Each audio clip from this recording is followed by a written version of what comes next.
Hey yo, this is what I have realized with social media. When people post their success story, it seems they tend to leave off the part when the upcoming part when them a go through the roughness and then get dragged on the floor and all them something there. Them leave out the hard part and always show the easy part.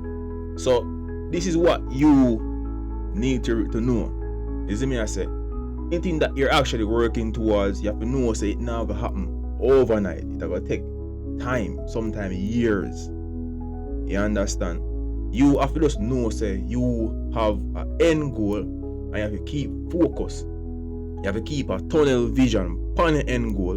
And in pursuing that goal, you have to know say yo, you have to go through a whole heap of trial and tribulation, a whole heap of corners and ups and downs. Yo, go through for reach your designated goal you have in your mind. So if you just know say yo, you can never ever watch a next person success, because guess what?